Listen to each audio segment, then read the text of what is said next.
Je viens cette matinée me présenter comme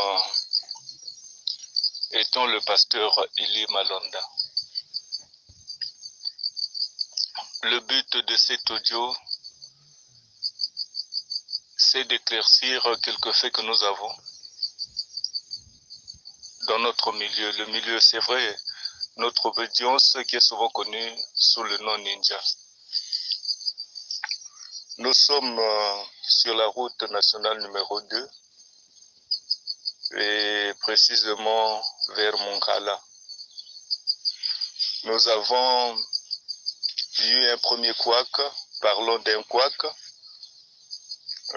C'est en la date du 26 janvier 2021, vers les 20h, 21h. On a été surpris que 2 véhicules de passage, bien sûr, bornés des militaires, et on nous fera croire que c'était les gens de la police, c'est vrai, qui ont eu à tirer dans la résidence du révérend pasteur Ntoumi. Il n'y a pas eu que des petites armes à feu, mais il y a eu le FM, les PMK, et ça a dû tirer tout le long du goudron jusque dans un village qu'on appelle vers Fondoir là-bas.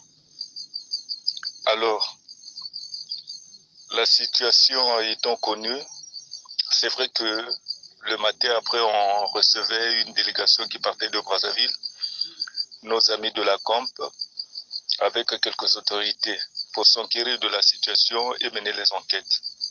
Sauf que, quand ils sont arrivés, nous promettons revenir pour tout mettre au clair. Mais depuis leur départ jusqu'à maintenant, on n'a pas reçu de suite.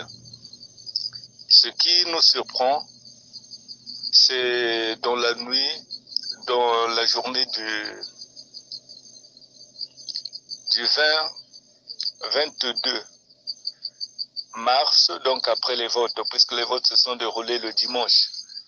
Maintenant, le lundi, à 8h, moi qui suis en train de parler, pasteur Eli, c'est vrai, cadet du pasteur Ntoumi, là où nous sommes, nous n'avons pas de réseau. Je me déplaçais pour aller appeler, chercher un endroit où le réseau pouvait être disponible. On arrive, nous étions au moins au nombre de 5. Les autres étaient un peu en arrière et moi j'étais devant. Finalement, après que j'ai appelé, et nous avons vu 3 véhicules. Il y avait 2 Prado et aussi une RAV4, nouveau modèle bien sûr, à vive allure. Et quand ils sont arrivés juste là où j'étais, les 2 autres sont passés et celui qui était derrière, donc le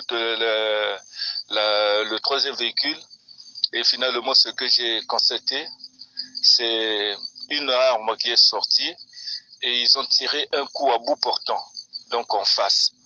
Ils m'ont tiré à bout portant. Certainement constatant que je n'étais pas tombé, en passant par derrière, ils tirent encore un 2e coup, comme pour dire qu'il fallait que je sois achevé. Et ils ont tiré les 2 coups et sont partis. Et alors, quand ils sont partis, il fallait que ceux qui étaient aux alentours puissent un peu se concerter. Donc nous avons appelé ceux des nôtres qui travaillent à la COMP. On les a appelés pour venir un peu s'enquérir de la situation. C'est vrai, les après-midi s'étaient présentés. Nous confirmons que la situation devait arriver jusqu'au niveau des autorités pour essayer un peu de mener les enquêtes et regarder.